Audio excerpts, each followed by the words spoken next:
and good evening, and welcome in to Top of the River here in Anniston for FNN's annual Tuesday night high school football coaches show during the high school football season. I think we're up to week 5. That's right. I have to check with James to make sure as we continue through the season. But I do know this, Joe, we're getting close to the midpoint, and, it's time to really start talking about what could happen in some of these regions.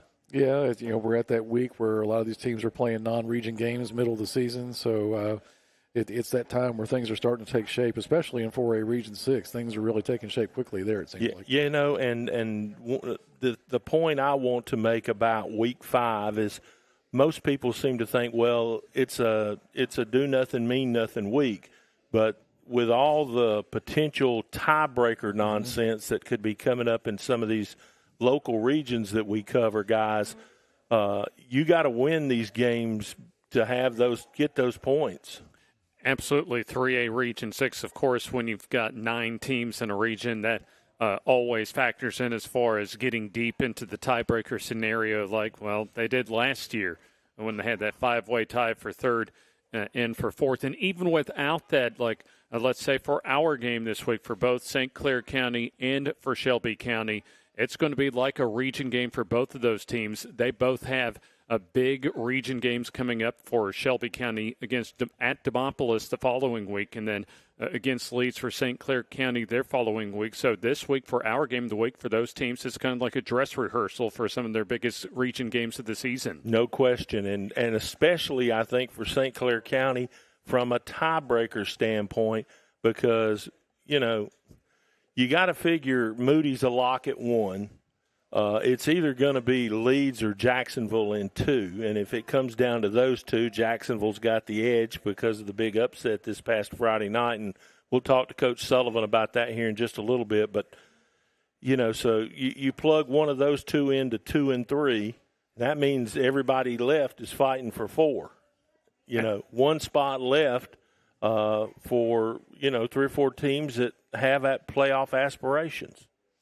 Absolutely, and it's even though once again it is a non-region week, it's still one of those weeks that I'm sure the coaches behind the scenes are telling their teams, especially the ones that are in playoff contention, hey, it's still an important week for us to continue to try and get better as we're at the midway point of the season. No question about it. And, Jacksonville is hoping not to be in a tiebreaker situation, but if they do, they're playing corner this week, which is 3-1, and that could be very helpful. Absolutely. if they beat them. Yeah, and see, that's another thing I think that coaches have to really maybe pay a little more attention to when it comes to setting up these schedules. You want to play people that can pay off if you can beat them, because you may need them. And they got Anniston at the end of the season. So. Oh, that'll be fun. And we have done some work on our schedule for the rest of the way. And, we've got this game Friday night between Shelby County and St. Clair County. Next week, we return to Lott Mosby for what should be a slugfest between Cherokee County and Anniston. And that's, if Anniston wins the game, Joe, it looks like the hay's in the barn for the top of the spot. Mm-hmm. But, you never know. If Cherokee County goes in there and plucks the win away from the Bulldogs, then we've got a 3-way possibility with Alexandria back in the mix, and they get Cherokee County in 2 weeks after that game, and we'll be at Death Valley for that one over at Loose Scales. We've got Fort Payne and Gadsden City coming up in between those 2 games, and that's probably going to be for a region title. And especially at home for Gadsden City that week, that could be a very huge, maybe their biggest game of the season as far as trying to position themselves for a good playoff spot. Absolutely. So we've got some great football ahead for you folks coming up here on FNN. In fact, I can't remember a season recently where we've had this many meaningful games plugged into the schedule. I mean, it's like every Friday matters. Always good for us as far as being able to tell that storyline and provide some excitement for folks out there each and every Friday night. No question about it. Well, we were all 3 at the same place this past Friday, so let's talk a little bit about Piedmont and Westbrook Christian and what we all saw. You start. You call the game. Well, first off, I think Piedmont, they did what they needed to do as far as getting across the finish line. But Westbrook Christian, they really cost themselves early, especially in a big game on the road. The special teams mistakes, and it was one of the keys that Coach Steve Smith mentioned to me during the week, that special teams, the kicking game for him was a key. That, let's face it, especially the first and second quarters were a big F for their team, and really a big reason why they came up short. Yeah, and Joe, that's really kind of uncharacteristic of a Steve Smith team. Yeah, but one thing that is characteristic is the way his quarterback played in that game, Brody Blevins, who is he looks like a quarterback who's been playing 3 years for Steve Smith. That kid can spin it, no question about it. He can run it, and I think first of all you have to note the progress they've made in 3 years from where they was when he got there. Absolutely, no question. And they outgained Piedmont in that game, but Piedmont came up with the big plays, the blocked punt, obviously the sack, the strip sack, and fumble in the end zone that was recovered, so a defensive touchdown. And those are things that are hard to overcome in any game, let alone a game between two good teams. And then Piedmont obviously has Raleigh Pinto. Mm-hmm. Well, we can all agree that Pinto is probably one of the best players in our coverage area. I mean, he's a player of the year candidate. There's no question. Oh, without question. His 81-yard touchdown run, it was not just the speed that he showed, but the patience and the vision to allow that run to develop might have been the most impressive play that I saw all night long. And there came a point, in the second quarter when you started to feel like Westbrook was gaining some momentum, that he just, he got upset about a pass interference call that didn't happen. And then he started playing a lot, more physical after that. That first touchdown catch, I mean, like a college-bound wide receiver, he walled that guy off and kept his space there in the corner of the end zone and made that catch. And that was a college-level kind of play. No question. Raleigh he's just special. We'll leave it at that. What I left the stadium Friday night thinking was, Westbrook is 1 year away from that game being a slobber knocker, last person to have the ball contest probably next year. Yeah, and I believe Brody Blevins is back next year, is he not? That's right. So that'll be a quarterback in his fourth year under Steve Smith, and that brings back visions of guys like, Jack Hayes, yep. And some others you could think about. Absolutely. Well, that kind of gets us caught up on where we were last week and, what we think about the region stuff that's going on right now. Let us talk to you about who our guests are tonight here on the Coaches Show. And I will go ahead and take credit for this while you're looking at that screen. Please don't send me a text that tells me that we have Mr. Allen's name wrong on there, because we know we do, and we just couldn't get it fixed before showtime. So it is Bryce Allen, not Tyler Allen, who is here as our player of the week. Of course, we've got Ohatchee here, Blake Jennings. Coach Jennings joins us first. We'll have Coach Sullivan from Jacksonville. And, he probably wishes he'd played the lottery last week, because that's about as close as you get when he jumps on leads the way he did. Amazing performance last Friday. Can't wait to talk to him about it. And then, of course, Michael Easley is here from Munford. He's always one of our favorite guests because, tells it like it is. Hey, always a good coach to have, especially for our end of things. So we will take a break, and we will be right back, and we'll go ahead and get Coach Jennings in here next here on the Friday Night Network. The Calhoun County Commission, made up of Fred Wilson, Danny Shears, Carolyn Henderson, Terry Howell, and Lee Patterson, ask you to take a look at what Calhoun County has to offer. Our beautiful parks, neighborhoods, recreational facilities, historic sites, and museums. Our citizens enjoy a high quality of life and strongly support the arts. If you're considering expanding or starting a new business, take a look at Calhoun County. You'll be glad you did. Family owned and operated for over 50 years, Miller Funeral Home is committed to providing families with the finest services for their loved ones, including our newest service, Aquamation. Aquamation is a gentle, respectful, and eco-friendly alternative to flame cremation. Miller Funeral Home is the only facility in the state of Alabama that offers the Aquamation service. Call us or visit our website today to learn more about how we can serve you and your loved ones. At Farmers and Merchants Bank, we're showing off our school spirit with our newly designed vertical Spirit debit cards. Now, these are customized with your favorite school's logo, and half of every Spirit card purchased goes toward your school. So, show off your colors and support your local school with the FNN Spirit debit card. You can learn more at fnn.bank. Member FDIC.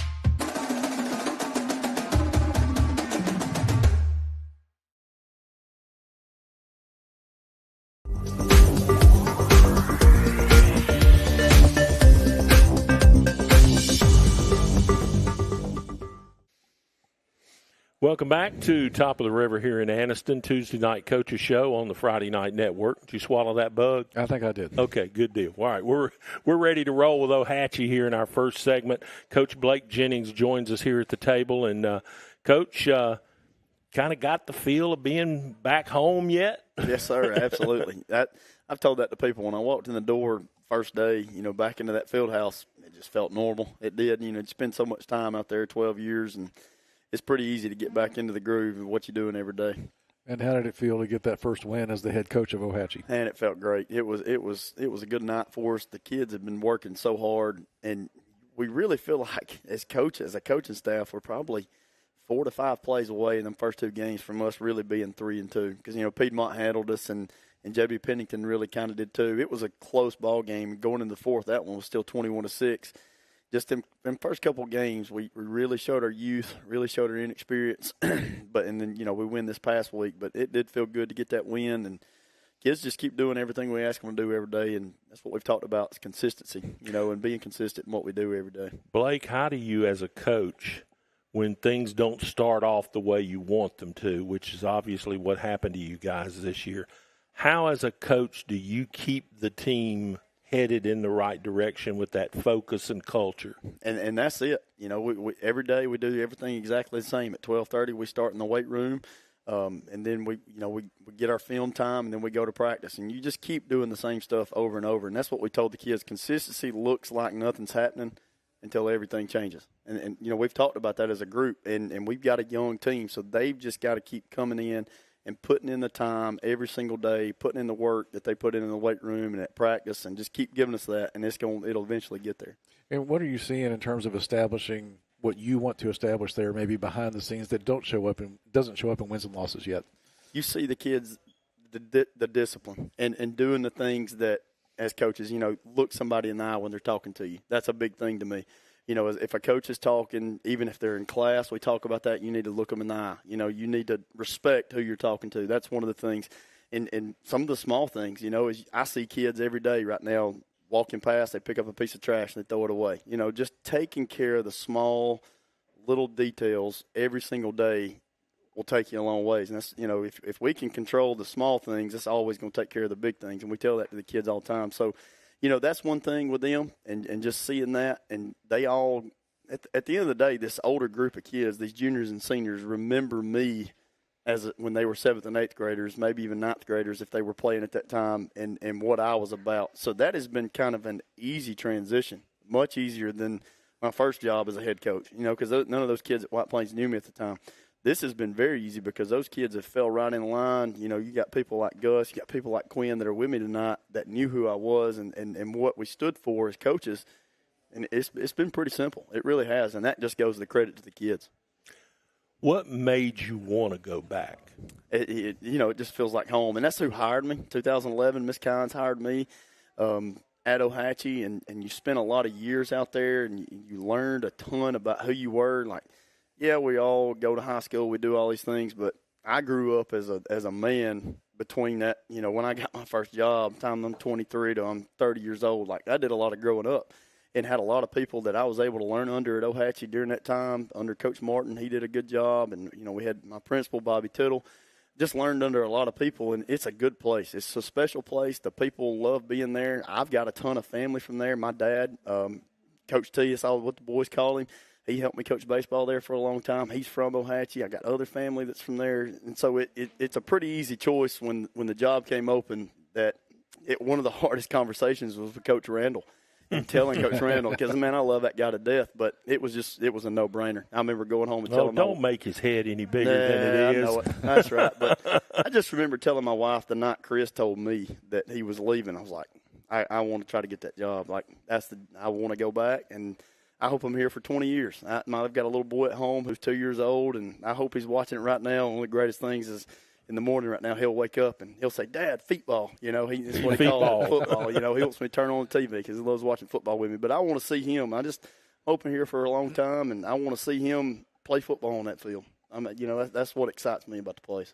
Of course, good coaches always have to adjust, and it sounds like, based on this last game, what we just said before you went on camera, that you're starting to think about an adjustment at quarterback. We did, because Gus has been banged up. Man, he's rolled his ankle. He had a little neck injury go on. It was just kind of tough, and so we put Carson in there this week. And I remember telling my dad this past week, we may throw it a little bit more because Carson, he throws it pretty good, and just try to open it up some. And he did a great job. I think it was 8 for 11 with 171 yards passing, and he threw 2 touchdown passes to Austin Carroll, and to the other one was to Jaden Sigler. Did a really good job for us, and it did help us open up the running game because we rushed for over 230 yards, I think it was. It was a really good night for us, and we were proud of the kids. And it really gives Gus, who plays every single snap on defense, it gives him a breather, and it allows him and Jaden and Braden Bennett to really be our 3 tailbacks and keep somebody fresh back there as we're running the football, because we're still going to run it a lot. You know who that is. That's going to happen. But it also has allowed us to be able to give Braden Bennett some reps at wingback for Phoenix, because Phoenix is a 10th grader who's done a great job for us, but he's also a 10th grader who's having to play both sides of the football. He probably didn't think that he would have to do that going into the season. And being a 10th grader having to play both ways and never played, that's tough. And so that we're able to get some people more rest during the game, which we weren't able to do early. All right, I'm going to get Jake to throw the schedule up on the screen so everybody can kind of follow along with us. We were talking earlier during the break about the region and the schedule. And you got Donahoe this week, and then things get crazy. Yes, sir. You got Westbrook coming in. You got to go to the Hill. You got Glencoe coming in. Then you finish up region play at Sachs. And those 4 weeks are probably going to determine a whole lot about how your season finishes up. Absolutely. Yes, sir. You look at that. The crazy part is it's almost over. You only got 5 weeks left. It just flies by. Like you said, got Donahoe coming in this week, and our kids are prepared very well. We've got that's one thing, we've told our kids coming in the week, it's homecoming. And for every coach, homecoming's it can be a headache because they're out probably rolling, they're doing different things, and you tell them not to, but it ends up still happening. It does. So you got a lot of other things to worry about. And I talked to Coach Nix this week. I know Pleasant Valley's got their homecoming, and he said, when did homecoming not become about the football game? And it's the truth. Like, the amount of stuff that goes on Monday till 7 p.m. on Friday night is just kind of, I don't know, it's kind of crazy.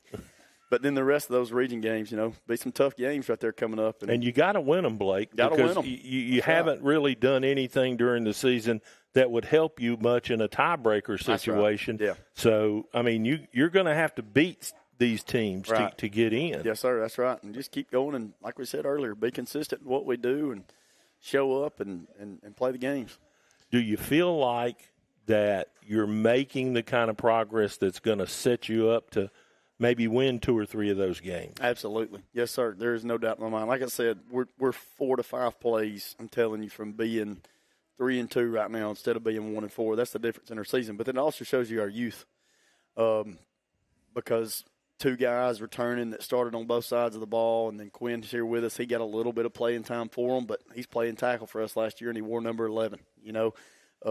Ethan Jones got a little bit of playing time last year for him, but, man, he's done a fantastic job for us this week. And Ethan didn't even play this week, and he's our starting center and starting other linebackers, a starting wheel linebacker. So, we didn't have him this week. So just keep doing what we're doing, and the kids are playing hard. The coaches are doing a great job in that coach's office every day and preparing these kids, and that's all you can ask for. What you were talking about with homecoming, I live in a subdivision in Jacksonville. We saw a lot of toilet paper last week. Yes, sir. That's right. But what are you hoping to see out of this game? Obviously, Donahoe's struggling, but what do you hope to see out of your team? You just come in and you just got to execute, do what you do. I know that's. Don't you get a chance again in a game like this though to try some things? At 1-4, I don't think we're trying anything. We're going to come there and we're going to do exactly what we're supposed to do. We're going to try to go execute. One thing that we need to focus on, and we did a much better job of it last week, is tackling. Some of those first games, like against New Hope, they had a number 4 kid was an absolute player. In the second half, we didn't tackle very well. At Locust Fort, we go in at halftime up 21-14 in the second half with the guys playing a bunch of guys both ways. We looked a little tired maybe in the second half because that night we only played 14 or 15 guys. But, man, it may have been 13 or 14. We didn't tackle very well again in the second half, and that's one thing we've put a lot of emphasis on. And I've told the kids, and yes, I'm calling the offense, but defense is my first love. And That's what I did at Ohatchee. And Coach Welch is doing a good job, but we've got to tackle better every Friday night, and pursue the football and create turnovers. And if you can do that stuff, then we're going to get better. That's really what we're focused on. Can we tackle better, and then offensively, can we execute? Because there's always somebody messing something up on every play. Kids are going to do that. But that's one thing we talked about last week. How many plays can all 11 guys do their job? And if we do that, if there's 100 snaps in the game and we can do that 80 times, we got a real good chance of winning the football game. So only focus on that play. The play before doesn't mean anything. The next play don't mean anything. It's only that play. And that's one thing we're trying to get these kids to realize, that it doesn't matter what happened before, what happened after. Go execute that play. Great. Tell us who you brought with you tonight. We brought Gus Hunter. He's a junior for us, and he's playing linebacker, and he's played quarterback the first 4 weeks, or 4 or 5 weeks, whatever it was. This past week he played running back for us, had some really good runs. And then Quinn Nunley. He's a senior that plays left tackle for us and plays some defensive end. Quinn he's been our guy on our offensive line. He pulls around there, he'll hit you in the mouth, and he is not scared of contact. I know that. Quinn has done a fantastic job, and both of them are our leaders in the weight room. I'm just glad y'all brought us down here tonight. I know they're enjoying their food over there. Oh, well, that's great. Hey, you can't go wrong at Top of the River. That's right. Right? Yes, everybody knows that. Yeah. All right. Well, Coach, thank you for coming down. Creek Bank's one of the special places we like to visit from time to time, and hopefully we'll get back out there soon. And who knows, if you slip into a playoff game, that's right, it could happen. Yes, sir. All right. Coach Blake Jennings joining us. We'll get Gus and Quinn in here with James. Ohatchee continues next on the Friday Night Network.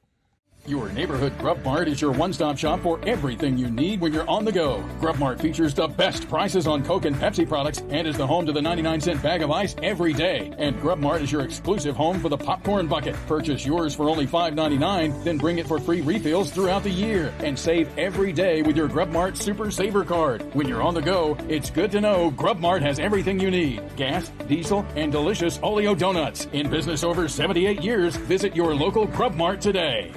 Family owned and operated for over 50 years, Miller Funeral Home is committed to providing families with the finest services for their loved ones, including our newest service, Aquamation. Aquamation is a gentle, respectful, and eco-friendly alternative to flame cremation. Miller Funeral Home is the only facility in the state of Alabama that offers the Aquamation service. Call us or visit our website today to learn more about how we can serve you and your loved ones.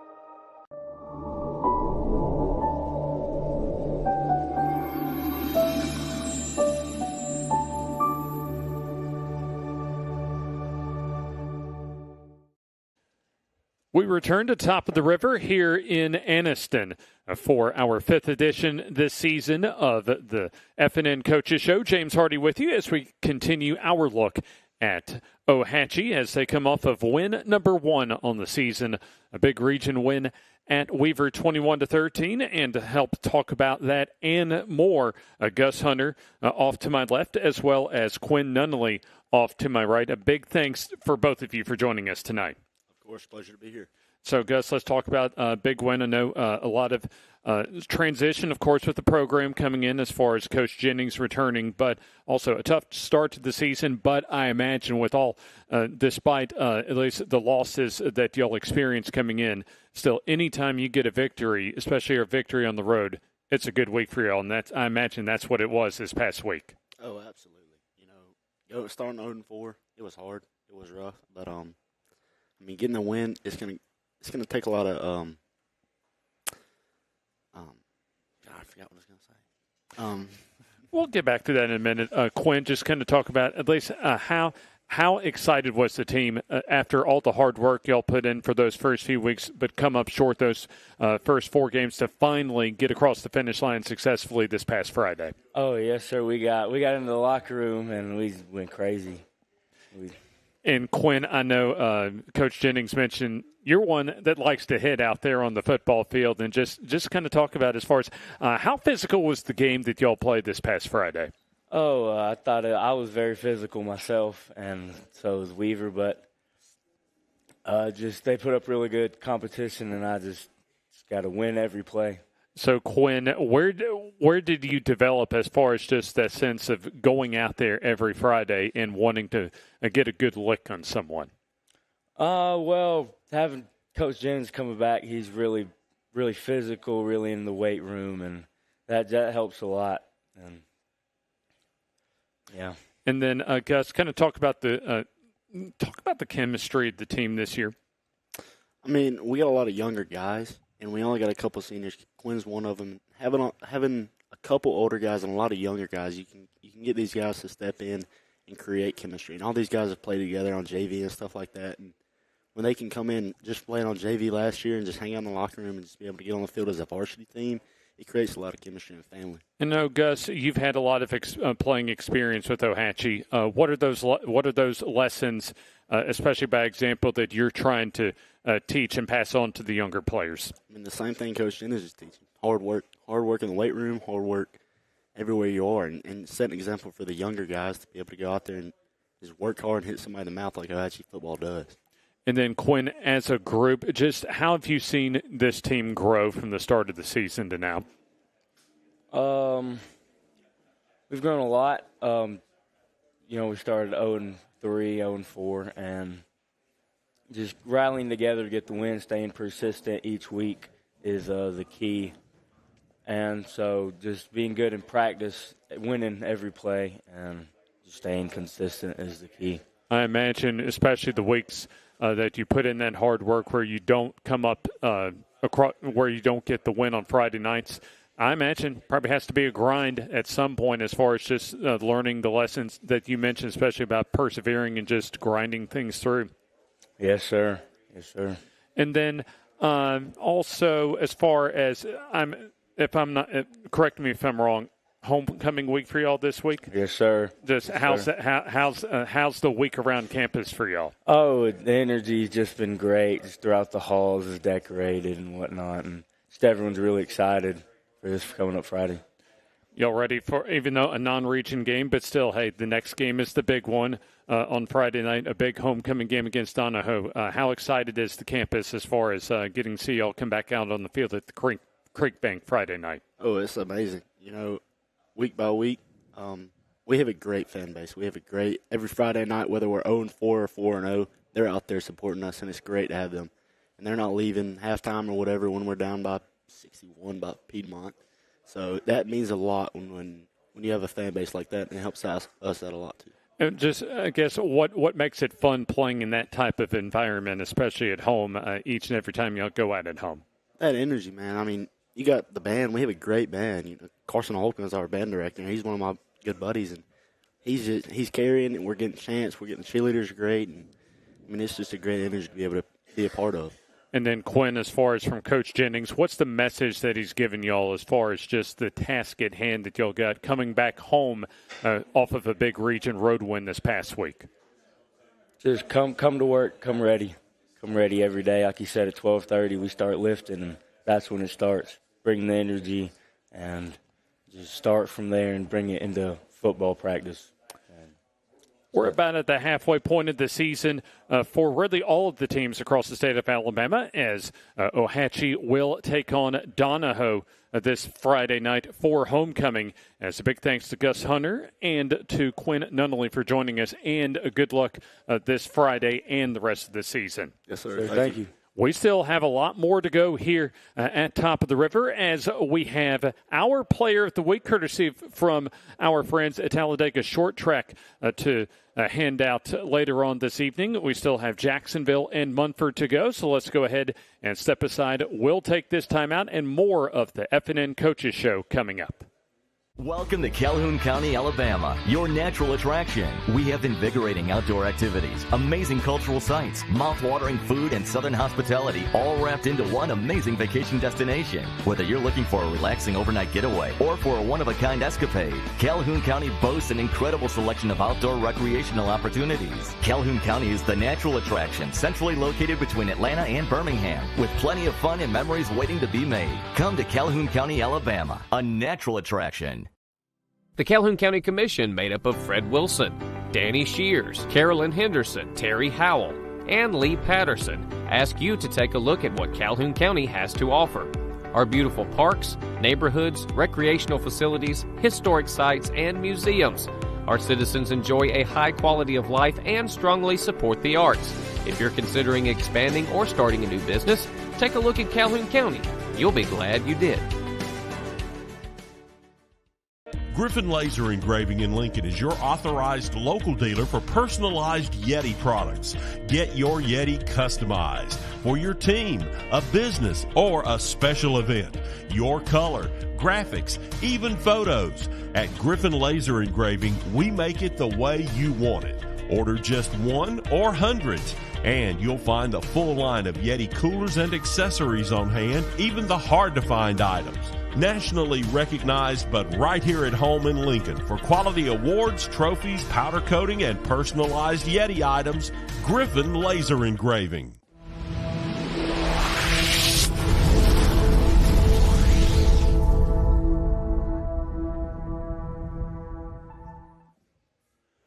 Welcome back to Top of the River, the Tuesday night high school football coaches show here on FNN. Jim Jacobs, Joe Medley. And to our left, a first-time guest for us, Coach Jeremy Sullivan from the Jacksonville Golden Eagles. And, Coach, I'm gonna start you off with a little funny now, okay? All right. All right. Don't want you to take it personal or anything, okay? All right. All right. Jake, put the slate back up for the guests that are on the show tonight real quick. Who's that guy second from the left? That would be me. You look like the big boss man. Yeah, a little bit. Is that you in the locker room or on the sideline? Sometimes. At times. Okay, Jake, you can take it down. Sure.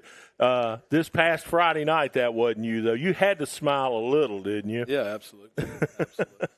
That actually reminds me of the mug shot you had when you were playing for Jacksonville State. Yeah, I did. You got shot. Yeah, I did kind of give the mean mug. I guess. My wife gets on me about not ever smiling in pictures. Did you think about driving to Georgia and playing the lottery Saturday morning? Because I think if I'd been you, I would have. No, not really. Not really. Joe, we're just not going to get a chuckle out of him, are we? Well, if that means there's more lottery tickets for me. But, gosh, Coach, talk about the win over Leeds. I mean, I don't mind saying I don't know anybody that picked you guys. I picked us, and I think the guys in our room picked us. But and in the end, that's all that matters. Yeah, that's all that matters. We try not to listen to the outside stuff. We just go, do the best we can, and try to get a little better every day. And that's kind of what this team's tried to be about so far. And I think everything just kind of came together for us. Played great on defense. We dominated on the defensive line. Really, really dominated the game, I thought, and then did a great job in the secondary, getting off blocks and making tackles. We made enough plays on offense to give us a chance to win. And I thought we kind of played good complementary football with. Defense was shutting them down, so we just tried not to make the big mistake on offense, settle for field goals a few times, kind of, sort of, not that we would have been mad if we'd have scored a touchdown, but we wasn't going to make the big mistake and change the momentum of the game. And then, I just thought our kids played great and they competed, and it was one of the better games we've played. I still think we can play better than we did Friday. So that's the challenge now, is to build on that and continue to get better, not be satisfied where we're at. For what it's worth, Jeremy, this picker has been far from elite this season. So, I did see your pick before the game. It ain't personal. It's just incompetence. But well, we used to say that was stuff that sold papers, but right. that doesn't apply anymore. Gets clicks. Yeah, there you go.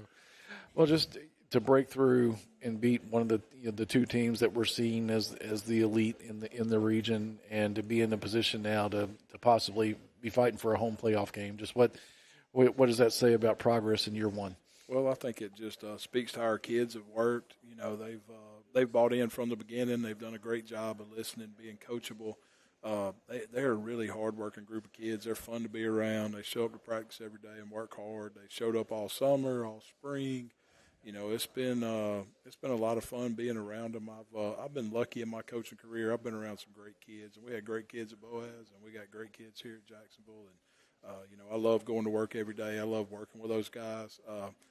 And anytime you can beat a team that's coached by Jerry Hood, who I think is a tremendous football coach, that really means something to me. It may not mean much to the kids, but I know Coach Hood's history, and I've been knowing him for years and years, and I have a lot of respect for him as a football coach and as a person, and he does a tremendous job, and so that made it a little extra special for me. This spurt at Jacksonville really shouldn't surprise any of us if we'd really stop and think about it, because you put together a heck of a staff when you got there. Yeah, I was really lucky. We had some good openings, and I was able to find some guys that were eager to come and be a part of what we were trying to do, and they have done a tremendous job. We had a couple guys that were holdovers there. Brian Owens, our defensive coordinator, and I thought him and our defensive staff just did a tremendous job last week and Friday of developing a game plan and implementing that game plan, getting the players to believe in it and understand what to do. And, offensively, hiring Coach Stewart, who was at Southside last year, we all know how that ended up. So it was great to get him and Coach Freeney from Sachs. And, I have a long relationship with Coach Freeney. And then Ahmad Duramus, who was at Oxford last year, all those guys have come in and just gelled really well. And, I think our staff gets along really well. Everybody's willing to do their part and some. So I've been really blessed as a head coach. I've had some great coaching staffs, and this is one that I'm really happy with. And, I hope that they'll continue to pick up the slack where I mess up. And that's one thing that they do a really good job of. And it's a good thing about having former head coaches on your staff. I love that because they know what needs to be done. You don't have to do a lot of instructing and telling. And, Alfonso and Ben are really leaders on our staff. And Brian's such a dang hard worker. Our defensive coordinator runs our weight room too, and he just works his tail off. And I think all our guys do. And, eventually that's going to pay off for us. And so I'm just really proud of those guys, and I appreciate everything they do for our program every day. Well, Coach, let's throw your schedule up on the screen here so we can talk about the road left on the region. Of course, it's a non-region Friday for most everybody this week. You hit the road to Corner, but then you got Springville at home. You got to go to Lincoln. You get St. Clair County at their place, and then you play Anniston to wrap up the season. Yeah, Coach Smith left us with a really easy schedule. At one time, I was looking at that thing, and there were 4 teams ranked in 5A and 2 or 3 ranked in 4A that we had to play. I guess 2 ranked in 4A that we had to play. So, it's definitely no off weeks in that.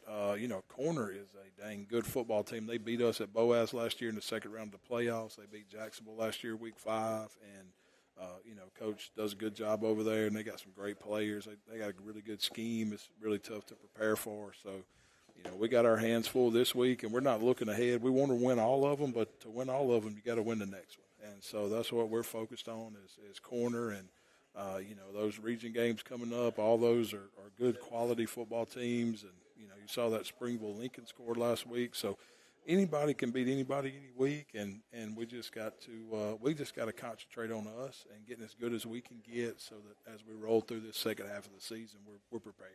You know, I know you say you don't look ahead, and I understand that, because if you look ahead, a lot of times you get beat.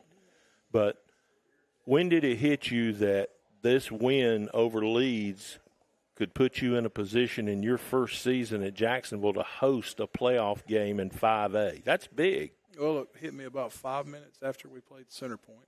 I said, if we can beat Leeds, and I started telling the kids if we can find a way to beat Leeds, then we got a chance at a home playoff game. You know, and that's kind of what we preached hard to the kids last week. And, you know, that's what I always want them to know why this game's important. Because sometimes, you know, Leeds is not a natural rival for us. It's not a team that they have a natural rivalry that's built up over time. I think that was only the second time we've ever played in school history. And, you know, it's so you have to – I want to make sure those kids know exactly what we're playing for. So that we've set that out, made it very clear. And, you know, I think they understood and acted accordingly. Let's talk about some of the players that have been playing key roles for you this year. Kamari Harmon, obviously – starting out the year at quarterback, and he's hadn't played the position before. How has he developed this season? He's doing a great job. He's a leader on the team. Kamari has been just a pleasure to be around. He works hard. He's a smart kid. He learns well. You know, of course, he's had some ups and downs on the field just because he's never played the position. But he's consistently got better every day, and he goes to practice with a mentality of, you know, he's got to learn something that day, and he does. And you can really see the development in him over the first 5 weeks of the season. And I think Coach DeRamus, our quarterbacks coach, has done a really good job bringing him along. You know, I'm really pleased with where Kamori's at and where he's headed. He's not played his best football yet. He is he's still one kid that, you know, once it all clicks for him, he's going to be it's going to be a big difference there. And I am. You know, I can't wait to see that happen, and I love Kamori. He's a great kid. I've been extremely pleased with his leadership and all the things he's done as the quarterback. And then Quay McNeil seems to just have that playmaker stamp on his head, doesn't he? Absolutely. When you can run that fast, it helps. But he, you know, he had a pick six the other night, and you know, he had a run for a touchdown. He had a huge kickoff return. We turned it over, and then they went in and scored. When they kicked it off to us, he returned it to about the 30. So, you know, he's had some huge return for us. Had one for a touchdown the previous week against Center Point, and they got a few guys out there that can run. So, you know, he's a playmaker. He's a tough kid. He's a hard-nosed kid. He's very coachable and just does a tremendous job for us. Absolutely. And, of course, we got to talk about Bryce because he's what got everybody here tonight as our player of the week. Tell us about Bryce Allen. If Bryce was 6'2", 205, 10 pounds, they would have to ban him from football because he would kill people. He is, you know, he's 5'9", 185 pounds, and he plays like he's 6'8", so he's just a super kid, really smart kid, comes from a great family. He's been a leader for all season. When I showed up this spring, I don't think I was even officially hired yet. I went out. They were doing like some just volunteer stuff with the players leading it up, and I just went and watched them one day. And when they got done, he said, "All right, guys, let's run sprints." And it was him and probably about 25 other kids, and they're out there running wind sprints. And the other kids did it mostly because Bryce was doing it, and that's just the kind of leadership that he has. And the kids love him, and they look up to him, and they follow him. And he is, he's one of them guys that, as a high school football coach, you just dream about coaching. You know, if you had, the old saying, if I had 11 of them guys, we'd win a bunch of state championships. And he's one of those guys. He is completely unselfish. Just a tremendous teammate, tremendous person. He leads prayer after practice every day, and usually has some kind of scriptural message for the players after practice. It's great to watch and to see his character and his football ability. Well, Coach, we certainly want to congratulate you again on a huge win this past Friday night over the Green Wave. And you're right. When you beat Jerry Hood, you beat one of the best. Absolutely. No question about it. Absolutely. And you've set your team up for a nice little run here the rest of the way, and could end up being a home game come first part of November, and that would be quite an accomplishment, I think, first year at Jacksonville. Yeah, that would be awesome. That's what we're shooting for. Absolutely. Well, we're going to get Bryce in here and hang out some hardware, and then we'll get the rest of his teammates. Tell us all before we excuse you who you brought with you tonight. Well, we got Bryce, of course. We got Quay McNeil. And then we have Shannon Noel, who's the other inside linebacker. So Bryce is one, Shannon's the other. And Shannon actually has, I figured it up today, I think he has 2 more tackles than Bryce on the year, which is unbelievable because there are times on the headset where I say, Bryce must have 100 tackles tonight. Against Leeds the other night, I said, Bryce must have 100 tackles tonight. I think he had 12 or whatever it was. And Shannon didn't have many fewer, and he's just been a tremendous player for us. And so that's the 3 guys we ended up bringing this week. Great. Well, we're going to get Bryce in here for the Player of the Week presentation, then his teammates. Coach, thanks for coming down again. Hope you enjoy your meal, and best of luck the rest of the way. Thanks so much for having me. I appreciate y'all having this show and doing all you do to promote high school football in this area. Thank you, sir. We will take a quick break, and Bryce Allen is next for Player of the Week presentations here on FNN. Your neighborhood Grub Mart is your one-stop shop for everything you need when you're on the go. Grub Mart features the best prices on Coke and Pepsi products and is the home to the 99-cent bag of ice every day. And Grub Mart is your exclusive home for the popcorn bucket. Purchase yours for only $5.99, then bring it for free refills throughout the year. And save every day with your Grub Mart Super Saver card. When you're on the go, it's good to know Grub Mart has everything you need. Gas, diesel, and delicious Oleo donuts. In business over 78 years, visit your local Grub Mart today. Your neighborhood Grub Mart is your...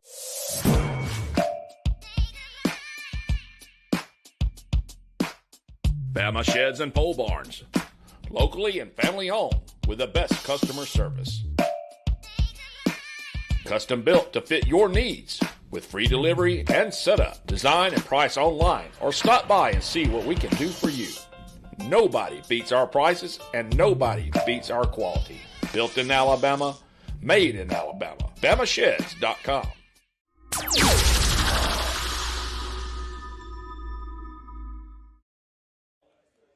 Welcome back to our Tuesday night coaches show, rejoined by the voice of the game of the week, Mr. James Hardy. And to my immediate left, first off, I've got to start with an apology. We spelled your name wrong on the slate here. No worries at all. No worries at all. But we do know you are Bryce Allen, not yes, Tyler Allen. We tried to rename you. No worries, no worries. All right, we'll talk a little bit about the big win this past Friday night against Leeds and what it's done for your football team. Definitely a big win, no doubt. Puts us in a really good position to be able to host a home playoff game. Just means a lot to be able to go out there and just to be able to perform the things that we practice. So just looking forward to the next week. We try to go week by week and try to set ourselves up in a good position to win. As far as wins go this past Friday, was this the biggest win you've experienced in a Golden Eagles uniform since joining the varsity program? I kind of think of each win as significant. I don't really put one over the other. So definitely a big win. Definitely probably the biggest one this season for sure. But I try to just go one game at a time, and I try to think too much about who I'm playing, but what our jobs are supposed to be. Now, you're a senior, right? Yes, sir, so I am. Have you been playing football all 4 years? Yes, sir. I started playing football in fourth grade. I played with my guys. Pretty much we've had the same group of guys that I can remember playing with since A and B team, all the way up through junior high and into now. So. Well, good deal. Well, we've got a little hardware to hand out before we bring your teammates up and let James visit with all of you. Our Talladega Short Track Player of the Week for Week 4 goes to none other than Bryce Allen. Congratulations, young man. Thank you very much. I appreciate y'all. Thank you. Thank you. Well, we appreciate you, and of what you guys are doing up in Jacksonville is a lot of fun to watch. James and I, or not James and I, but Joe and I told your coach just a moment ago, I don't think anybody picked you guys to win this past Friday, and I know we certainly didn't. We did not. We were dummies. But you guys laid it on Leeds. I mean, this wasn't just a win at the last minute. I mean, you guys dominated the game. Yes, sir. I feel like our coaches do a really good job of putting us in great positions to win. It starts at practice. As we know, if you want to win the game on Friday, it starts at practice. You have to win every day at practice. I know our coach talks a lot about that, is dominating each and every day in practice, because if you have a bad week of practice, bad day of practice, it translates to the game. So yeah, definitely very exciting win. I think our team plays a lot with a chip on their shoulder. I think we like being the underdog. We're used to it, and I think that's kind of like that's more fuel for us. So we just try to play the best we possibly can, and we play like underdogs. I think so. I think that's what makes us really good and eventually great as we continue throughout the year. Congratulations on the win. Congratulations on the award. Hopefully we'll get a chance to see you again before the season's over in the game. In the game of the week, we'll get your teammates up here. James will visit with all of you. You stay put. I'll step out as we take another break here on the Tuesday night high school football coaches show. The Calhoun County Commission, made up of Fred Wilson, Danny Shears, Carolyn Henderson, Terry Howell, and Lee Patterson, ask you to take a look at what Calhoun County has to offer. Our beautiful parks, neighborhoods, recreational facilities, historic sites, and museums. Our citizens enjoy a high quality of life and strongly support the arts. If you're considering expanding or starting a new business, take a look at Calhoun County. You'll be glad you did. Family owned and operated for over 50 years, Miller Funeral Home is committed to providing families with the finest services for their loved ones, including our newest service, Aquamation. Aquamation is a gentle, respectful, and eco-friendly alternative to flame cremation. Miller Funeral Home is the only facility in the state of Alabama that offers the Aquamation service. Call us or visit our website today to learn more about how we can serve you and your loved ones. At Farmers and Merchants Bank, we're showing off our school spirit with our newly designed vertical Spirit debit cards. Now, these are customized with your favorite school's logo, and half of every Spirit card purchased goes toward your school. So, show off your colors and support your local school with the FNN Spirit debit card. You can learn more at fnn.bank. Member FDIC.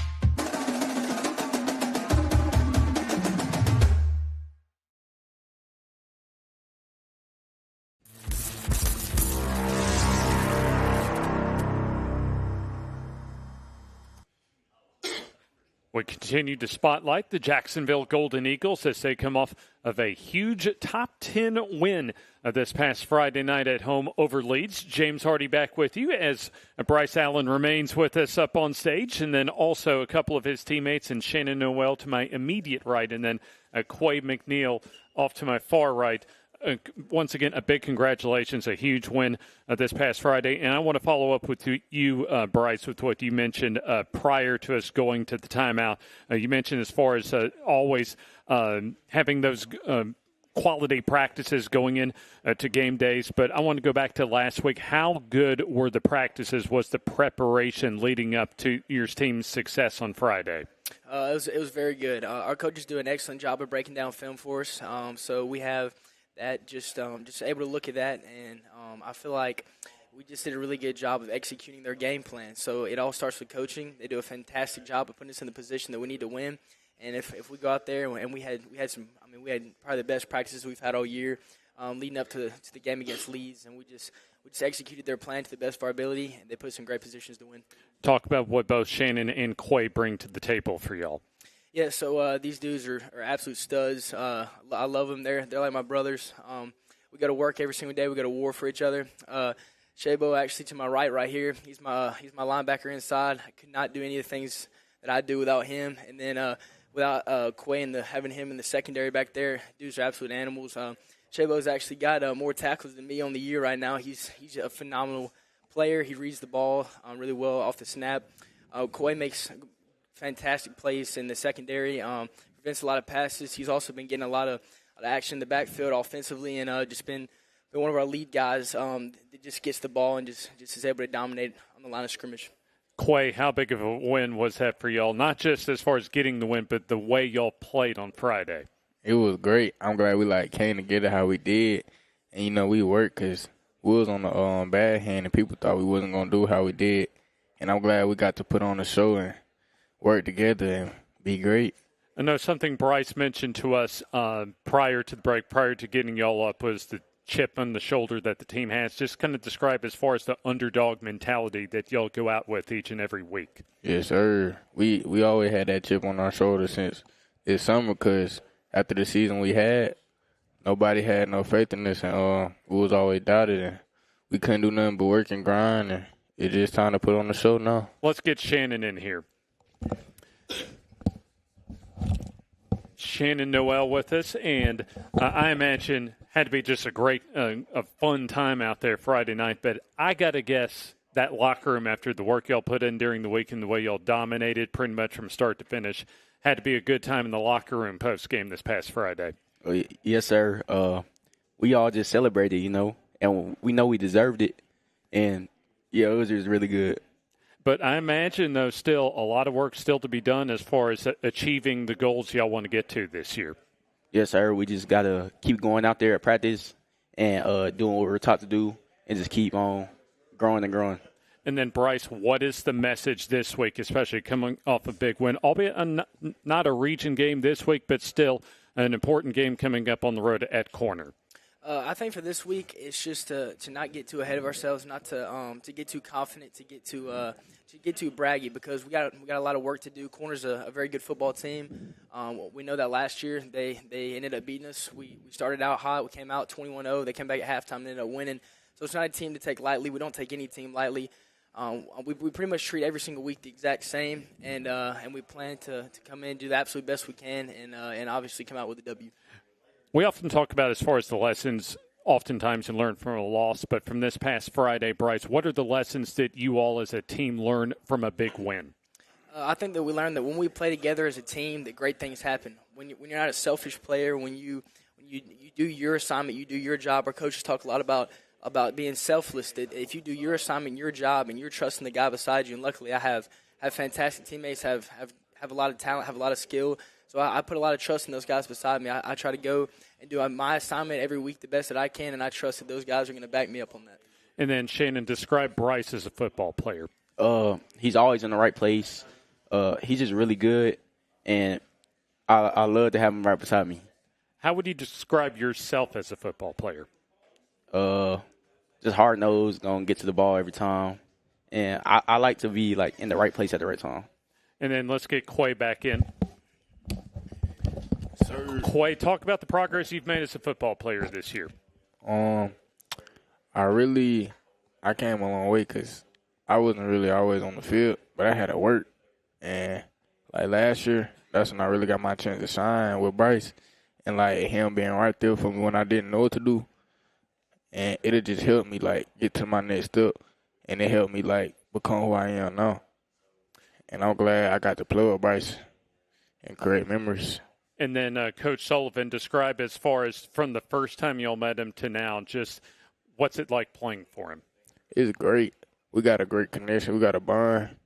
And I feel like whatever Coach told me to do, I could just do it. And however I feel, he could just help me feel better. And I think we just got a good bond. Bryce, I know Jacksonville quality community, obviously with JSU and Jacksonville High School. You'll get a lot of support each and every Friday night, but I believe before we go, just kind of talk about the support you get from your family, which I believe they're here tonight to support you. Yes, sir. So my dad, he really pushes me every single day in the weight room, just to be a man, and then having my mom just to be able to support me when I come home, having a cooked meal, just being able to give me a hug when I have a bad practice or when I'm on a low point. But I also want to speak a little bit about what they've instilled in me, some of the values that they've given me that I try to show on the field as well. So my family is we're Christians. We believe in Jesus, and I think that's such a core root for me and what they teach me. Because see, we learn that not everything's about football. There's a life after football, and just having the ability when I have a bad practice, when things don't go my way, to be able to look back. Coming up on the season, I actually broke my collarbone, and it was difficult for me. I had a lot of adversity in that, and just being able to overcome that by putting my faith in Jesus, knowing that He had a plan for what He was going to do in my life, and I didn't know looked like, what game I was going to come back, and I just trusted him through that process, knowing that he was going to use it ultimately for his good, and I credit my family for that, pouring into me each day, and just really trying to push me to be a man and a leader for not just on the football field, but for after football's over, and just to be a leader in Christ. And I have a lot of guys around me that help me out with that, that believe the same things I do, and they hold me accountable as well. Bryce, well said. In fact, that's a great place to leave off, as Jacksonville will return on the road at corner out of region play before they step back into region play in a couple of weeks. Big thanks to Shannon as well as Quay and Bryce for joining us. And we still have the Munford Lions to feature as well. I bring in Coach Michael Easley on the other side at this time out as you're watching the FNN Coaches Show. Your neighborhood Grub Mart is your one-stop shop for everything you need when you're on the go. Grub Mart features the best prices on Coke and Pepsi products and is the home to the 99-cent bag of ice every day. And Grub Mart is your exclusive home for the popcorn bucket. Purchase yours for only $5.99, then bring it for free refills throughout the year. And save every day with your Grub Mart Super Saver Card. When you're on the go, it's good to know Grub Mart has everything you need. Gas, diesel, and delicious Oleo donuts. In business over 78 years, visit your local Grub Mart today. Family owned and operated for over 50 years, Miller Funeral Home is committed to providing families with the finest services for their loved ones, including our newest service, Aquamation. Aquamation is a gentle, respectful, and eco-friendly alternative to flame cremation. Miller Funeral Home is the only facility in the state of Alabama that offers the Aquamation service. Call us or visit our website today to learn more about how we can serve you and your loved ones. Welcome to Calhoun County, Alabama, your natural attraction. We have invigorating outdoor activities, amazing cultural sites, mouth-watering food, and southern hospitality, all wrapped into one amazing vacation destination. Whether you're looking for a relaxing overnight getaway or for a one-of-a-kind escapade, Calhoun County boasts an incredible selection of outdoor recreational opportunities. Calhoun County is the natural attraction, centrally located between Atlanta and Birmingham, with plenty of fun and memories waiting to be made. Come to Calhoun County, Alabama, a natural attraction.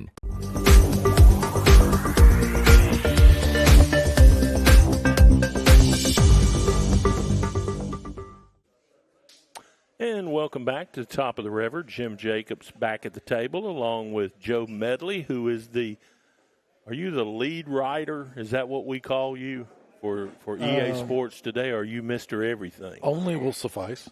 Only? Only will suffice. And, of course, to my left, one of our favorite guests we try to have at least once a year, Coach Michael Easley from down at the Big Red Machine, the Munford Lions. How's life treating you? It's good. It's real good. I thought we'd throw you something easy to begin with. How's life treating you? It's always good. Of course, you got to see my babies here tonight. Yeah, I got absolutely. to see them before bedtime. It was my only chance to see them awake tonight. I'll just tell you up front, your wife is your better half. I know that. I've been telling people that for years. And tell us about your daughters, for those who haven't met them. Yeah, Whitley Joe's 6 now, going on 17. Lila Gray's 4 now. She started pre-K this year. Hey, you just thought coaching was hard. Tell me about it. We're just hoping she don't join the circus one day. Well, she looks like her mama.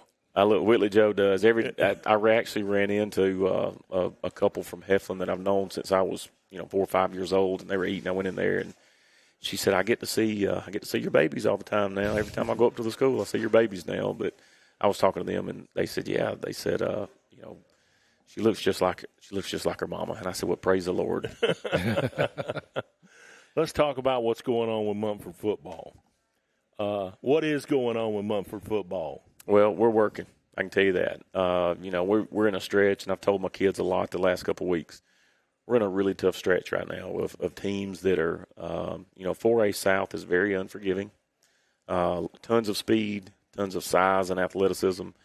And we went through a stretch, and you really have to start with Lincoln because just to their sheer athleticism, of course, being in 5A school and being a good bit bigger than us now, just the speed that we saw there, and then rolling right into Tallahassee and Bullitt County and Handley, you're talking fast, physical teams in this 4A South region. And so our kids have battled. The scoreboard hasn't really shown how well we played at times in those, especially those first 2 region games. Go to Tallahassee. We go down to Tallahassee with, I think we had 4 or 5 injured in the Lincoln game. They were out. I had 2 suspended. Yeah. And our kids fought. It was 17-14 at halftime. And, on into the third quarter, a good ways is 20-14. And our kids they fought to pretty much exhaustion. And, I mean, if you were following that game, we had a lot of guys that never left the field. I'm talking offense, defense, special teams. Never left the field. You were thin, for sure. We were. But our kids fought. And, Bullitt County, who coming into the year, we kind of thought Bullitt County was the sleeper for region champ in our region, just to be honest. And we were down by 7 at halftime. And now the floodgates opened in the third quarter, and we just couldn't stop them. And so they've got a phenomenal quarterback. I think he actually got hurt Friday night, stretchered off the field, but he's phenomenal. He reminds me a lot of Sylvester Smith, who played for me at Mumford. Just a phenomenal player. Took over the game. I think he averaged about 35 yards a carry that night. And Hanley's Hanley. They look like their teams are made out of a cookie cutter every year, and it's the same. So, we've been through a brutal stretch, an absolute brutal stretch. But, to my kids' credit, they're out there playing hard every night. They're trying to do the things we ask them to do, and they understand that we're in 4A South, and that's a pretty big task itself. And then you look at the teams we're playing on the front half of the schedule, and it's it's pretty tough. But our kids are handling it great. They're still coming to work every day, still working hard in the weight room, still doing the things we ask them to do. You mentioned how tough 4A South is. The last reclassification cycle obviously wasn't your favorite. It was for about 24 hours now. Yeah. And now there's another one coming. What's your sense of how things might go? What's your hope for how things might go? Well, I'm very confident we're going 3A next time. Just looking at our count, we're in day 31 or 32 of school. I can't remember, but we'll know in about 2 weeks what our average is. But we're around 268 to 271, somewhere in there on average. So just being around this long as I am, I would say if I had to put a number right now, it'd be 270, probably 270 point something, which is about 8 below what the cutoff was for 3A and 4A last time. And, a lot of people didn't realize that, our numbers, even the last couple of years, but the last 4 years, we take tuition students. And so there was a good number. We sat back and counted them a couple of years ago. There was a lot of tuition students that weren't involved in extracurriculars at all, like, any sports or band or anything. And you get so many of those can kind of drive your numbers up a little bit. So it's you're really not athletically pulling from the pool that number says. And we kind of, I think we got caught in that situation a little bit. But yeah, we should be. I will be shocked if we're not 3A. I think that'll fit us a lot better. You think you're going to be the 10th team in 3A Region 6? The way it's looking, and I don't even know if I should tell some of these numbers because these have been kind of private conversations with people, but I think your 3A Calhoun County region, for the most part, is going to get split up. You're probably looking at Ohatchee and Pleasant Valley and Sachs all being in 2A. And I'm just speaking from this area, and then B.B. Comer, who's one of those in a 3A region, they're going back. They should be going back down to 2A. I don't know about Randolph County. So, there's a lot of, you can draw a big circle around, from basically Randolph County up, and there's going to be a lot of 2A and 3A teams there, regardless of how it falls out. I feel like it's going to be a better fit for everybody, because I'm just telling you, traveling, we went to Bullitt County last year. Well, we were closer to the Florida line than we were Mumford. And, we went down to Tallahassee this year. We go to Booker T in a few weeks. We go to St. James in Montgomery. That's just a lot of travel. And, I figured it up the other day. You guys need a jet. Well, I'm going to tell you what we need. We need a good price on a bus if anyone wants to donate a charter bus. But it's just the financial side of it has probably bothered me more than anything last year and this year. Well, there's no natural rivalries that come out of that either. There really isn't. I mean, you look at the two most natural rivalries we had was Talladega and Heflin. And look, both of them got the raw end of the deal too. Both of them, I mean, all three of us. No, there's none of us that should be traveling that far to play a region game. And so, but I think once that big circle, there's going to be some 2A teams. And really, if I were predicting it, I know my old principal, Mr. Whaley, when I was at Saks, we used to sit down and do those. And when numbers were about to come out, we would sit down and start, trying to figure out who was going to be in what region. I'm not saying I've done that now, but I would guess that you're probably looking at those three Calhoun County teams being in a 2A group with some northern up in Blount County type teams. And if I was guessing, your Wellborn, which they could, looking at their numbers, they could also go 2A. They're going to be close. But if they stay 3A, you're probably looking at a Wellborn Weaver get pulled down south. Down south a little bit. And not necessarily south like we are now, but in there with us and in there with, maybe Randolph County and some teams like that. And say Piedmont would go north?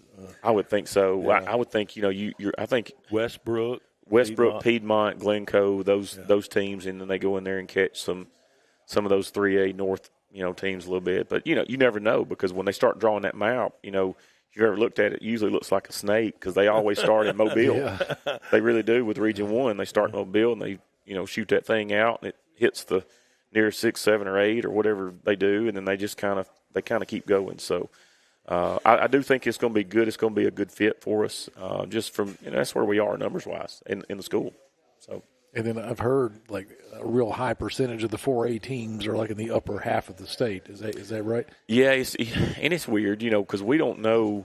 The only reason I even know numbers is just from having some, from friends around this area that I talk to on a regular basis. And of course, this time of year, everybody's talking about their numbers and who's going to be, what classification, what region and stuff. So, but you never know. Some of them 4A North teams or 4A South teams, it only takes one or two teams to push everybody down or push everybody up, depending on the way.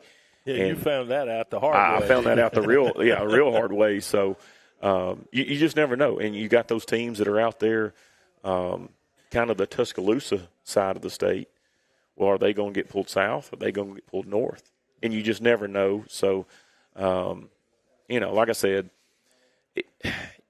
I feel like we're going to be 3A, and I feel like it's going to be a region with some southern, pull some of the southern Calhoun County teams into maybe down. It still will be with Hanley because Hanley's going to be 3A too. Still pulling down to Hanley, and Randolph County and some teams like that. Wow. Well, that'll certainly make for better gates. Oh, much better, much better. Yeah. All right, I got a question back to the Lincoln game that we did. Okay. The things that y'all were wearing on the helmet. What are they called? Those are Guardian caps. Okay. That is actually the name of the company, Guardian Cap. I had somebody tell me those things weigh 20 pounds. Is that true? My hat's heavier than they are. This headset is definitely heavier than they are. I got you. Yeah. Well, I thought, well, God, if that's true, that's punishment. No, I tell you, we started wearing them 3 years ago in practice. And, it cuts down, and I wish I had the numbers in front of me. It cuts down on concussion rate a pretty good percentage. And it's something that was just important to me. It also saves, and I didn't do this for the money, but it has saved me a ton of money in helmet reconditioning because my helmets are never getting touched, except for game nights in the past 3 years. Well, I'll be honest with you, since November last year, it's just something that had been on my heart as a coach, and I thought, we wear these every day. Why can't I wear them during the game? It may cut down on our concussions. And, of course, I wear them the first game, and we have 2 kids with a concussion. Now, that was because one got hit, and actually one's here tonight. His helmet got knocked off, and somebody came in and hit him right here with no helmet on, and the other one took a shot like right there in the jaw. So, but it has. I feel like it's been effective. I was actually talking to Coach Jennings about it a couple of weeks ago because he had one player that needed to wear it in the game. And, like I said, I felt like it's keeping our kids safer. And at the end of the day, that's part of my role. And I felt like it was what was good for us this year. So you're wearing them every week? We wear them every week. Yeah, wearing them every week. Okay. So, and you see them in the NFL now. It's the only piece of equipment outside of what everybody knows as a football equipment. It's the only piece of equipment the NFL's ever approved to be worn during a game. Wow. Who'd you bring with you tonight? Brought 2 seniors with me, B.J. Anderson, Cam Tucker. Both of those guys are 4-year guys with me. Play receiver and DB for us. Both of them started receiver for us. Great kids, come from great families. Like I said, been there with me for 4 years. Played football and basketball for me. So, I always try to break it up between my seniors and bring kind of split up all these appearances throughout the year with these two or with my guys. But these two are definitely two guys that earn it and are great kids. Well, they're eating good tonight, so that's good. Well, we got up here and they bring out the coleslaw and cornbread, and I just assumed it's Stop the River. Everybody knows about coleslaw and cornbread. Yeah. And Cam looks at me and says, "What is that?" I said, "Son, that's coleslaw." He's like, "I don't know what that is." And I said, "That's coleslaw. This is how you eat it." And I crumble my cornbread up, I put it on top, I mix it up. I said, "This is how you eat it." But no, they did eat good. They did eat good. Great. Well, listen, from my radio days down in Talladega County, it's hard not to pull for the Big Red Machine. Good old Mumford. Oh, yeah. So, Coach, y'all go find some W's before this season's over with. Well, that's our plan. And like I said, I got to give our kids credit because, it's easy to do things right when you're 4-0. But when you're 0-4 and you're still coming to work every day and you're still lifting weights every day and you're still doing that, speaks to the character of your team. So that's just great kids. All right, we're going to get them in here. James will finish us up for week number 5 here on the Tuesday Night Coaches Show on FNN. The Calhoun County Commission, made up of Fred Wilson, Danny Shears, Carolyn Henderson, Terry Howell, and Lee Patterson, ask you to take a look at what Calhoun County has to offer. Our beautiful parks, neighborhoods, recreational facilities, historic sites, and museums. Our citizens enjoy a high quality of life and strongly support the arts. If you're considering expanding or starting a new business, take a look at Calhoun County. You'll be glad you did. Griffin Laser Engraving in Lincoln is your authorized local dealer for personalized Yeti products. Get your Yeti customized for your team, a business, or a special event. Your color, graphics, even photos. At Griffin Laser Engraving, we make it the way you want it. Order just one or hundreds, and you'll find the full line of Yeti coolers and accessories on hand, even the hard-to-find items. Nationally recognized, but right here at home in Lincoln for quality awards, trophies, powder coating, and personalized Yeti items, Griffin Laser Engraving. Your neighborhood Grub Mart is your one-stop shop for everything you need when you're on the go. Grub Mart features the best prices on Coke and Pepsi products and is the home to the 99-cent bag of ice every day. And Grub Mart is your exclusive home for the popcorn bucket. Purchase yours for only $5.99, then bring it for free refills throughout the year. And save every day with your Grub Mart Super Saver Card. When you're on the go, it's good to know Grub Mart has everything you need. Gas, diesel, and delicious Oleo donuts. In business over 78 years, visit your local Grub Mart today.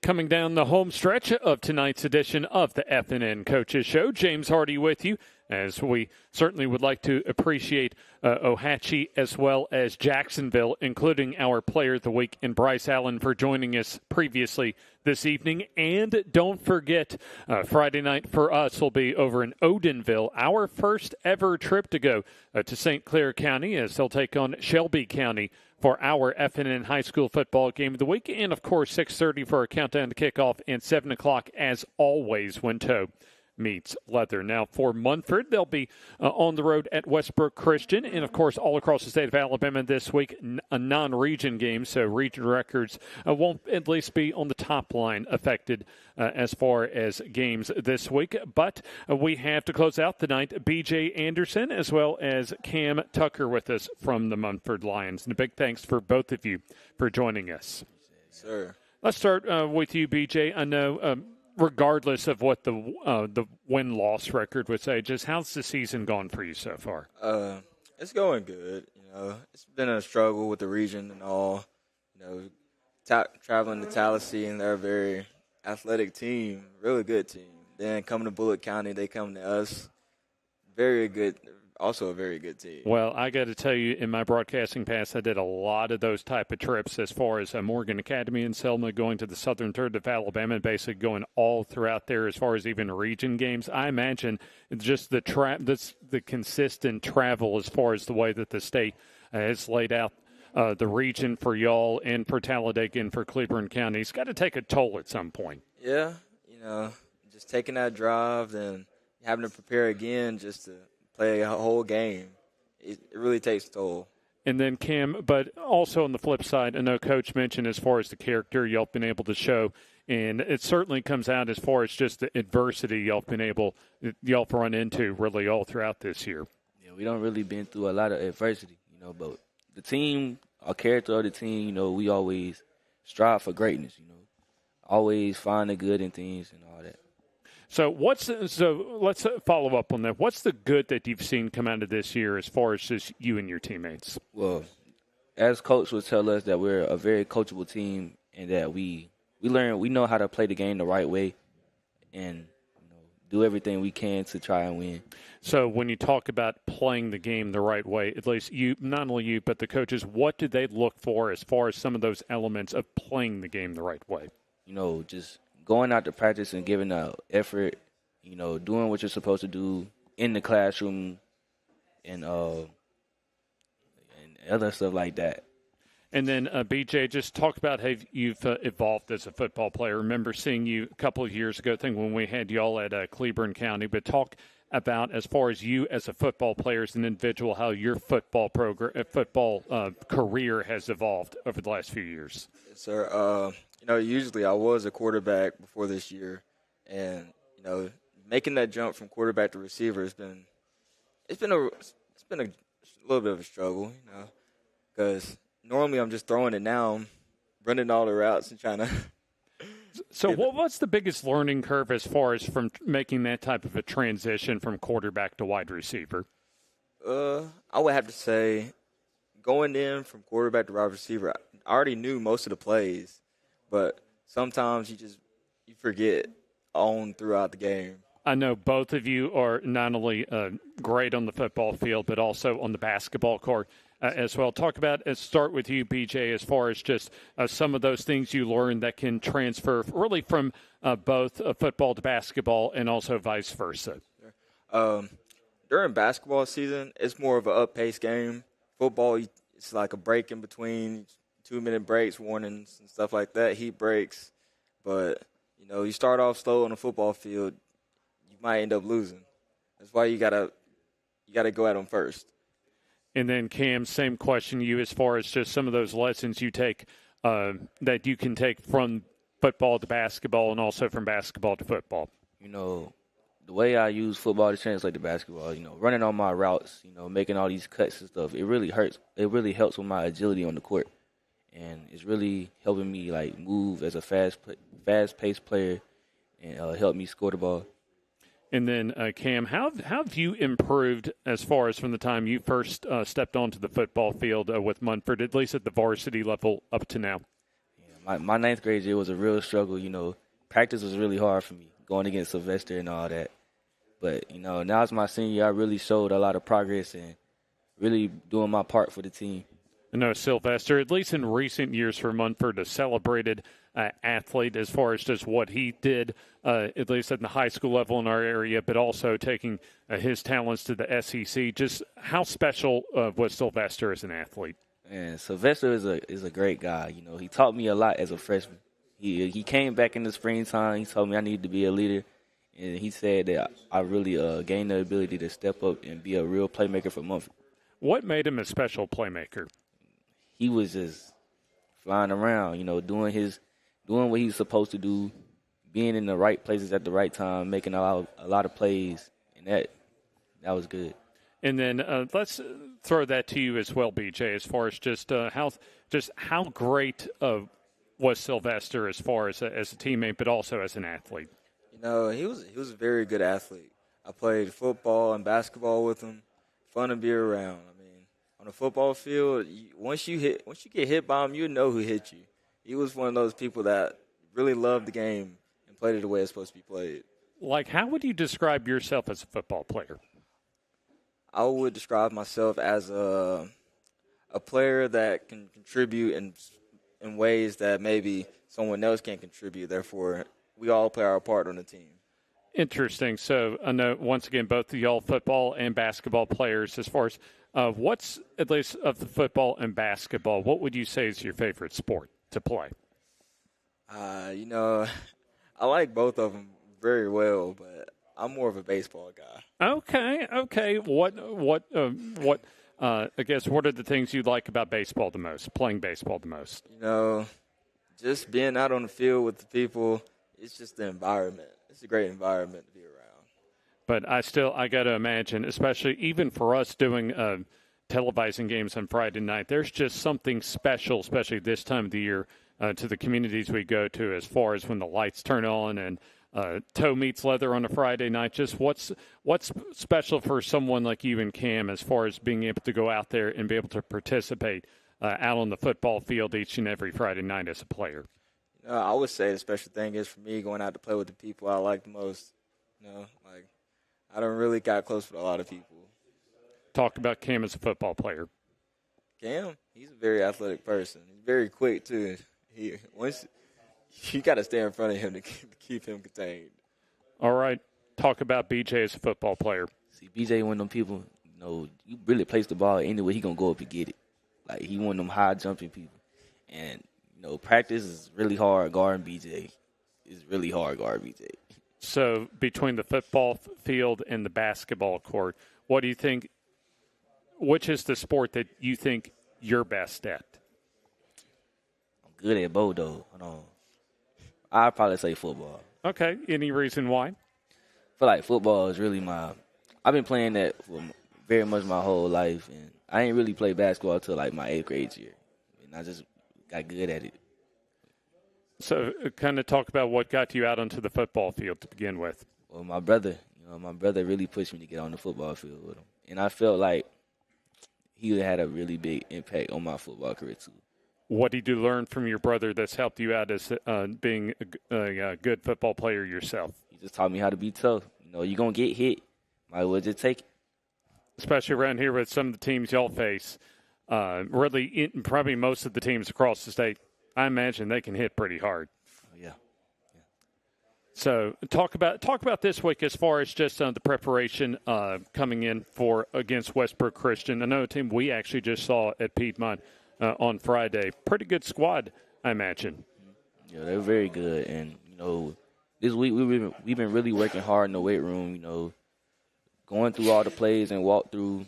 We've been practicing good, and I think we're ready for Friday night? Yes, sir. And don't forget, folks, Munford will be making the trip up to Rainbow City as they'll take on Westbrook Christian. Of course, we just saw the Warriors on this past Friday as they took a tough loss to Piedmont as part of our most recent FNN high school football game of the week. And don't forget, folks, to download, if you haven't done so already, our FNN Network app that you can watch our FNN Coaches Show and, of course, our games of the week each and every Friday, live and on demand. And don't forget, this upcoming Friday, we'll be making our first ever trip to Odenville to St. Clair County High Schools. The Fighting Saints will take on the Wildcats of Shelby County. Our countdown to kickoff at 6:30 and toe meets leather at 7 o'clock. So big thanks to Munford, and especially to BJ and to Cam for joining us, and Coach Easley, and also to Bryce Allen. A big congratulations on winning our FNN Player of the Week, courtesy of Talladega Short Track and Jacksonville, as well as Ohatchee, our guests this week. So that'll do it from Top of the River here in Anniston.